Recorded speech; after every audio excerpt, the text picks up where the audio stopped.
What's up, guys? PDC here, back again for another SPL narration. This time it is DPP OU. If you couldn't already tell, there is no team preview. It is me versus Zamrock, Wolfpack versus the Classiest, Week 8. Now, originally, I thought I was going to be playing Ojama, but I actually forgot that they're placing, or at least the Classiest are placing Ojama in ADV now. So I was kind of ready to face him, but it turns out when Monday rolled around, I was going to be facing Zamrock, an old teammate of mine, if you guys remember from last year. So obviously no team preview, so we can't really go over the teams yet at all. So we're just going to go ahead and start from the lead. I'm going to be using a Flygon lead, and he's going to be going ahead and leading with Swampert. I'm going to be with the Mezzanine Nix. If you know the Massive Attack album, I don't think these are the most fitting nicknames I've ever come up with, because usually this team has Portishead nicknames, but yeah. Looking at the Swampert lead, I immediately want to U-turn out of here, but the one thing I noticed from when I use U-turn is that it takes 24%. That immediately means that, okay, this is not a bulky Swampert. This thing is either a choice banded version, it could be an offensive hydro pumping stealth rock version with no HP, or it could be choice specs. Excuse me. Most commonly, these Swampert nowadays are choice banded waterfall leads. However, in the back of my mind, I was kind of thinking, you know, it's very possible this is a choice spec Swampert, because that would definitely be an efficient lure if I decide to send out a physical wall like a Skarmory, which I'm actually going to send out. So I take my chances and I go out to my Skarm. And I'm hoping that it's a CB Waterfall version because I can tank that. But turns out it's a SpecsPert, and he is going to Hydro Pump my Skarmory and kill it from turn frickin' 1. So yeah, no spikes for me, and one Pokemon down on turn 2. I go ahead and send out my Angel as he misses a Hydro Pump, and I decide to go for the Calm Mind against the Swampert just to get the +1. Judging by a team like just looking at his team, he's probably gonna have a Steel or a Tyranitar response to my Clef. So I'm just gonna go ahead and fire off the T-Bolt and maybe hit the Steel or whatever, or T-Tar for a decent amount of damage. Or get a lucky para. I do get a crit, which is nice, and from the calc I noticed that his T-Tar has quite a bit of HP, and knowing that his Swampert is a Choice Specs version, chances are this is a mixed Stealth Rock version of Tyranitar. So he's going to go ahead and set up rocks here, and I'm going to go ahead and set up rocks as well. However, this does give him a new opportunity. This gives him an easy switch to Swampert, which I do have Clef for, but still, I believe it is actually a roll just slightly in his favor for him to KO my Clef with Hydro Pump. So that was very frightening, but I realized it was a risk that I pretty much had to take. And he's going to hit me with the Hydro Pump, and he does get a medium-ish roll. I think the minimum roll is like 46, so it was a good roll for me, and I cannot be 2-KO by Hydro Pump now, so he's just going to switch out and go to his Jirachi. I'm going to soft build up, obviously. I need Clef as healthy as possible this entire game, because it is the only way I am going to be able to switch into that Swampert. And I'm obviously going to switch out his Jirachi and go out to my Magnezone. I'm not 100% sure what this Jirachi set is, but judging from how he U-turns and the calc, I am pretty sure that that is a Choice Scarf Jirachi Revenge Killer. Now, he's going to go back out to his Swampert here. Pretty easy switch into my Magnezone. I cannot touch it at all, and I don't have HP Grass, and I don't want to sack my Magnezone, especially considering when he has a Scarf Rachi on the field, which I can trap later if he tries to use Iron Head shenanigans against me.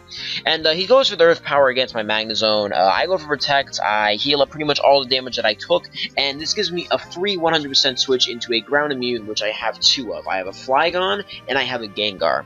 I decided not to reveal my Gengar just yet, and I decided to go out to my Flygon here. For one, it's basically going to be faster than all of his team except for Scarf Jirachi, and there's no way he's switching that in. And 2, it gives me the U-turn basis, and it's also not weak to Stealth Rock, so that's also a factor.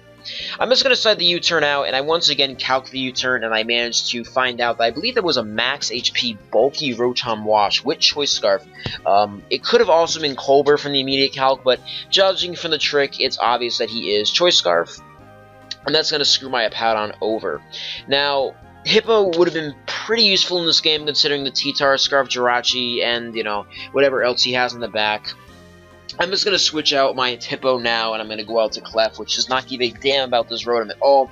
Rotom cannot touch it any bit at all. And he's just going to go ahead and go for the Wisp, which I don't care about. I guess this means I can't be put to sleep or have my speed lowered by paralysis. So that's good for me. Wisp, obviously, you know, I don't care about it since I'm Magic Guard. Now, he's going to go out to his Tyranitar here. I believe I just go ahead and fire off a Thunderbolt. Do a very, very low amount, only 9%, but any chip damage is good, especially when it has no leftovers. But what he does do is he pursuits me, and this is actually really, really bad, because this means I have basically no way of switching into Swampert without letting something die at this point, if he manages to get it in again. I decide to switch out to my, I go to my Hippowdon here, which is Choice Scarf. It's pretty much useless at this point, and I decided to go over the Ice Fang here. The better play would have been to just straight up Earthquake, I believe, but it doesn't really matter at this point. I just go over the Ice Fang, and as PDC luck would have it, as you'll see in a couple turns, I do get a little lucky with this Ice Fang roll. Now, he shows, no leftovers, so I'm either immediately thinking, okay, this is either a Life Orb or this is a Cobra Berry, and I notice, obviously, what the goal of this team is. It is to completely and utterly destroy water-resistless balance. If there is no water resist on a team like this, and he plays his cards right, which I don't have a water resist, I have a Clef, chances are he will come out on top. He's just trying to overload me. He has Pokemon like Tyranitar to pursue Clef and weaken it, and he has Pokemon like Rotom to trick Clef. So yeah, I'm not really in the greatest position here.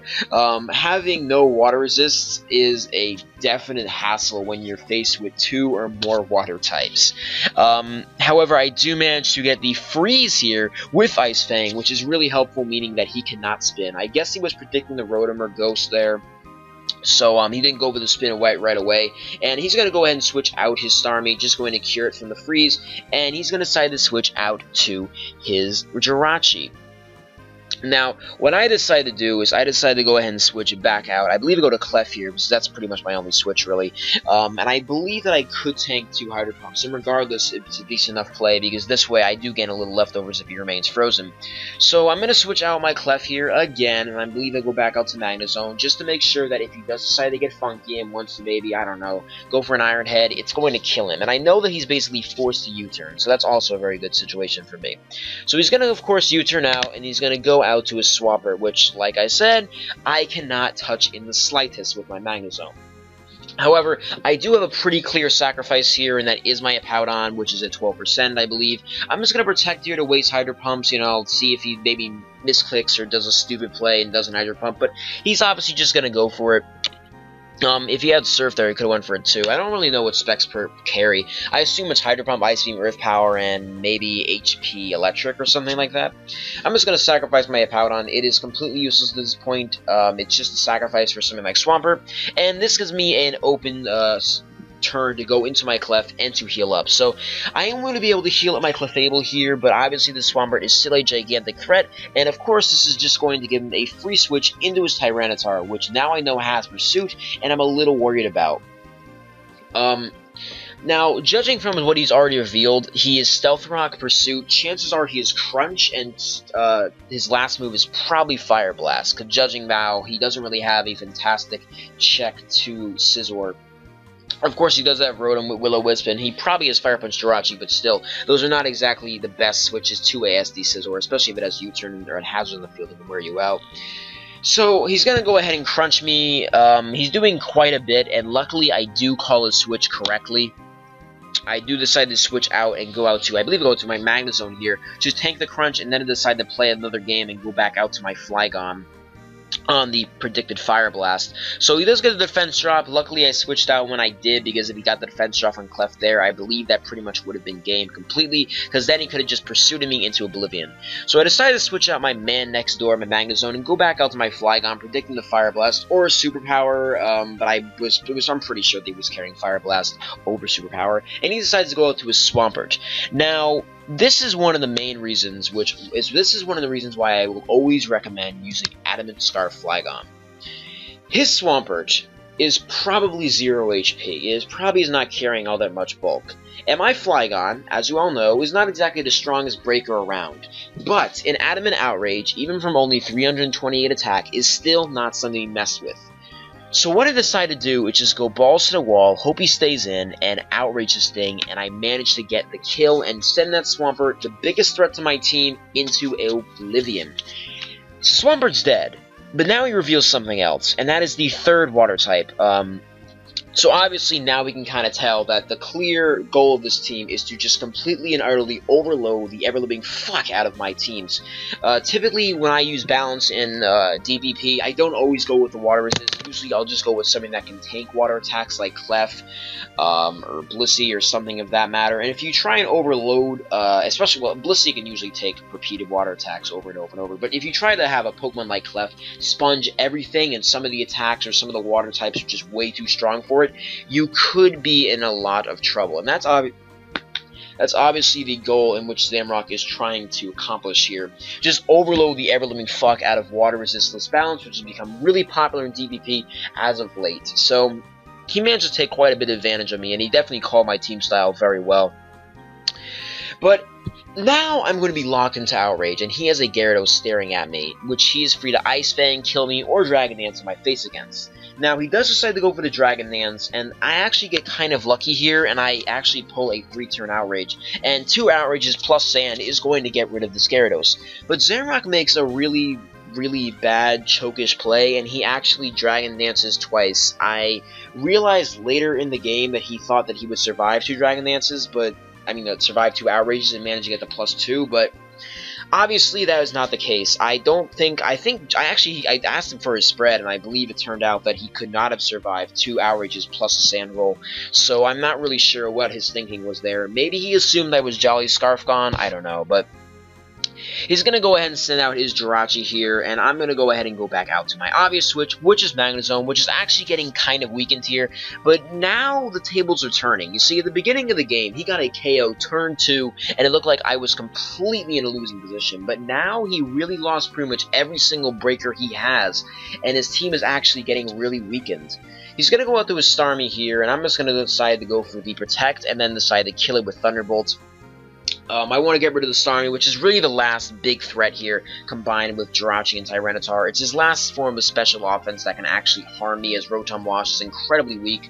I'm just going to go ahead and take the Hydro Pump and Thunderbolt it in return. I was a little afraid of him getting a really high roll there and then me being unable to defeat Jirachi, but as you guys can tell, that is not the case. He goes up to his Tyranitar here. I know that due to his Tyranitar being slower than my Clef, slower than my Clef, my Magnezone will also be faster than it, so I decided to go for the Protect, and I also know that my Thunderbolt will be killing him no matter what, so I'm in a pretty safe position here if I do say so myself. This is another Mon dead at the hand of Magnezone, and as you guys can tell, the game is now winding down. He has a Rotom and he has a Jirachi, which are both pretty weak and are completely unable to break through my team. So he's going to decide to go for the Fire Punch. Obviously, I'm not going to stay in on that. I decided to go to my Gengar here. Gengar is going to be pretty useless. I don't need it for Rotom since I have Clef, which completely and utterly full stops Rotom. Does not give a damn about it in the first place at all. I also have Flygon, which can also be Rotom, even though, I mean, I just don't like getting Wisp, but still.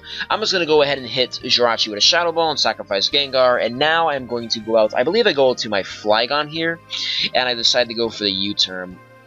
I could have outraged here as well, but I just decided to be safe and go for the U-turn since it doesn't really matter. I could have just went Clef there if he decided not to switch. And I get a nice little crit on the Rotom. Doesn't matter though. It's just going to it's just going to speed up the inevitable, and this is just going to be game. There is really nothing he can do at this point. He can hope for maybe extreme flinch hacks, but even then, I have a 4 times bulky resistant Magnezone, so I really don't care. I just decided to make Clef take 1 move here, so I know what attack he's pressing, and if it's Iron Head, I go straight to Magnezone. If it's Fire Punch, then Clef just Calm Minds up on it and gets a kill, and then I switch out to Magnezone in the end. So Magnezone is taking 8% from the Iron Head, and I do a Protect, so I don't really need to be in any sort of fear of him flinching me to death. It doesn't matter, he's going to be doing less to me anyway. And I'm just going to speed this up to the end. He is not going to be able to flinch me. I believe I get the Thunderbolt on the very first try. Jirachi dies to my Thunderbolt, and that is going to be the game. He can't touch me with Rotom, obviously, and somehow I managed to, albeit with a bit of luck, the freeze on Starmie was really clutch. Although then again, I think Zamrock kind of choked in his own right with the Gyarados play, where he could have put himself in another winning position, but it really doesn't matter at this point. Good game, Zamrock. It was nice to play a former teammate and a person that I might meet again in the finals or semifinals. So look forward to maybe another game or a rematch. I don't know if they're going to put Zamrock and DPP again or not, but it was a pretty interesting game to say the least. I actually used a team which was pretty well known. It was built by Hot and Cold, I think back in like March or so, and I actually really do like this team. It's actually one of my favorite teams to use in DPP tours and tournaments in general, and I actually had to break it out for SPL this time, so that's pretty clutch.